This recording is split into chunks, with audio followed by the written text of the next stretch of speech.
Ihr seid alle zur Schule gegangen. Ihr kennt die Geschichte, wie das Leben entstanden ist. Das Leben auf dieser Welt. Es gab vor 3,8 Milliarden Jahren einen riesigen Ozean. Da gab es alle passenden Bausteine. Die waren da einfach drin.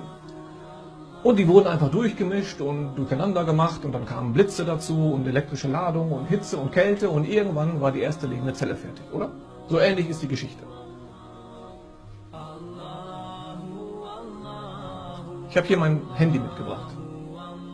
Ich erzähle euch jetzt mal eine Geschichte, wo dieses Handy herkommt. Wisst ihr, was das für Material ist? Plastik. Wisst ihr, woraus Plastik hergestellt wird? Aus Öl. Plastik wird aus Öl hergestellt. Und in dem Handy selber drin ist ein Siliziumchip, ein Mikrochip. Und Silizium findet man beispielsweise im Sand. Und die Geschichte von diesem Handy ist ganz interessant.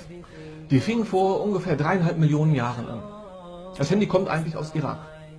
Und ihr habt vielleicht davon gehört, vor 3,5 Millionen Jahren gab es in Irak eine Serie von Erdbeben.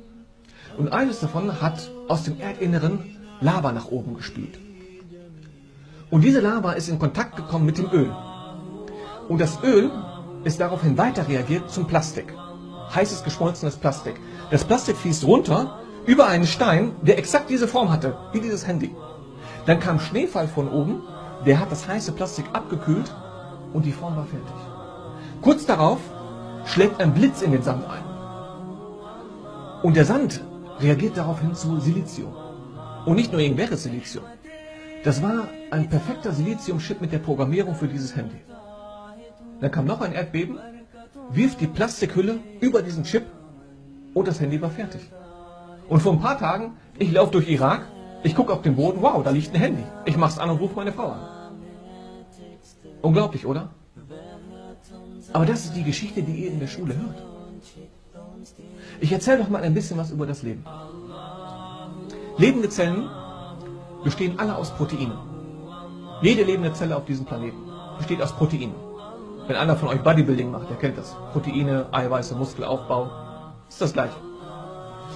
Und Proteine bestehen aus Aminosäuren. Habt ihr vielleicht auch schon mal im Biologieunterricht gehört. Aminosäuren. Das sind die Bausteine von Proteinen. Und Aminosäuren gibt es zig verschiedene, in allen möglichen Variationen. Und jede Aminosäure gibt es in zwei unterschiedlichen Typen. Rechtsdrehend und linksdrehend. Das klingt kompliziert, ist was ganz Einfaches. Das sind die gleichen Moleküle, nur spiegelverkehrt. Das ist ungefähr wie linke Hand und rechte Hand. Sind identisch, aber spiegelverkehrt. Das gibt es auch bei Aminosäuren. Es gibt jeden Typ von Aminosäuren in linksdrehend und rechtsdrehend. Jede lebende Zelle auf diesem Planeten hat ausschließlich linksdrehende Aminosäuren. Wenn man nur eine rechtsdrehende Aminosäure einbauen würde, kannst du das Protein und damit die Zelle sofort wegschmeißen. Es gibt Leben ausschließlich mit linksdrehenden Aminosäuren. So, jetzt stellen wir uns wieder vor. Vor 3,8 Milliarden Jahren gab es da diesen Ozean mit lauter Aminosäuren drin. Und einige davon sind linksdrehend und einige davon sind rechtsdrehend.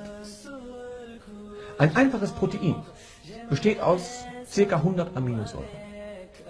Du müsstest also aus diesem Ozean 100 linksdrehende Aminosäuren rausfischen, damit du ein Protein damit bilden kannst. Und sobald du eine rechtsdrehende dazwischen hast, kannst du das Ganze sofort wegschmeißen. Stell dir vor, du hast einen riesigen Sack, da sind lauter weiße und rote Kugeln drin. Und du greifst blind hinein. Kannst du dir vorstellen, wie die Wahrscheinlichkeit wäre, dass du 100 Mal eine weiße Kugel herausziehst? 1:2 hoch 100. Das sind Sachen, die passieren nicht. Das ist aber nur für ein einziges Protein. Das ist noch keine lebende Zelle. Ein Bakterium, und das ist schon eine ganz einfache lebende Zelle, besteht aus 1 Milliarde Proteinen. Wie soll das passiert sein? Die Enzyklopädie Britannica, die hat daraufhin gesagt, die Wahrscheinlichkeit, dass Leben durch einen Zufall, durch zufällige Prozesse entstanden ist ungefähr so, als würde man eine Münze hochwerfen, 1 Million Mal und jedes Mal kommt Zahl. Fred Hoyle war ein Astronom. Der sagte, die Vorstellung, dass Leben durch zufällige Prozesse entstanden ist ungefähr so, als würde man sagen, dass eine komplett funktionstüchtige Boeing 747 dadurch entstanden ist, dass ein Wirbelsturm über einen Schrottplatz fegt. Das sind Sachen, die passieren nicht. Das sind Sachen, die passieren nicht. Dann betrachte dir diesen Planeten, das Universum, in dem wir leben. Ich muss manchmal schmunzeln, wenn die Wissenschaftler irgendwo einen neuen Planeten entdeckt haben und dann gucken die durchs Fernrohr und sagen, oh, da gibt es vielleicht sogar Wasser, dann gibt es sofort die Spekulation, da gibt es vielleicht Leben. Als wenn wir hier nur deswegen leben können, weil es hier Wasser gibt. Wir können hier nicht nur deswegen leben, weil es Wasser gibt. Wir können hier deswegen leben, weil die Erde eine bestimmte Größe hat. Weil die Neigung der Erdachse 23,5 Grad ist und nicht viel mehr und nicht viel weniger. Weil die Erde sich einmal in 24 Stunden um die eigene Achse dreht. Nicht in 10 Stunden und nicht in 50 Stunden, dann wären wir nicht hier. Weil wir einen bestimmten Abstand von der Sonne haben. 5% mehr oder weniger und wir wären alle nicht hier. Weil wir eine Atmosphäre haben, die eine Ozonschicht hat, die uns vor schädlicher Strahlung schützt. Ein Magnetfeld, was uns vor schädlichen Sonnenwinden schützt. Wir haben in der Atmosphäre einen Kohlendioxidanteil von 0,04%. Ist eigentlich nichts. Aber nur dieser geringe Anteil von Kohlendioxid, der sorgt dafür, dass wir hier schnuckelige 14 Grad Durchschnittstemperatur auf der Erde haben. Wenn wir diese 0,04% nicht in der Atmosphäre hätten, dann wäre es hier überall im Durchschnitt minus 19 Grad. Das sind Temperaturen wie in einer Gefriertruhe. Das ist ein faszinierendes Ding, dieser Planet Erde. Dann betrachte dir dieses Universum. Allein die Entstehungsgeschichte dieses Universums. Ich muss gestehen, ich bin Hobbyastronom, seit ich klein war. Und ich beschäftige mich viel mit diesen Dingen. Ich habe ein interessantes Buch gelesen von einem Autor, der heißt Dieter Hermann. Er hat ein Buch geschrieben, die Kosmos-Himmelskunde.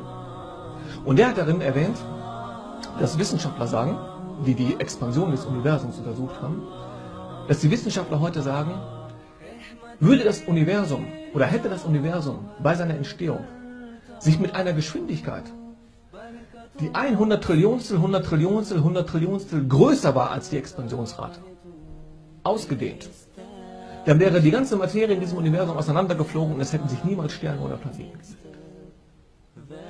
Hätte das Universum sich mit einer Geschwindigkeit ausgedehnt, die 100 Trillionstel, 100 Trillionstel, 100 Trillionstel geringer war, dann wäre alles schon längst wieder in sich zusammengefallen und keiner von uns würde hier sitzen. Das ist perfektes Design.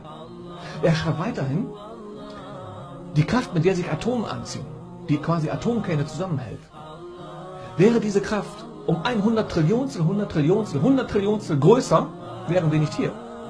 Und wäre sie um 100 Trillionstel, 100 Trillionstel, 100 Trillionstel kleiner, wären wir auch nicht hier. Und du könntest noch 20 weitere Eigenschaften in diesem Universum aufzählen, die jedes Mal, wenn sie um diesen verrückt kleinen Wert größer oder kleiner werden, die Leben, Sterne und Planeten sofort unmöglich machen würden. Will mir einer erzählen, das ist eine Kette von Zufällen?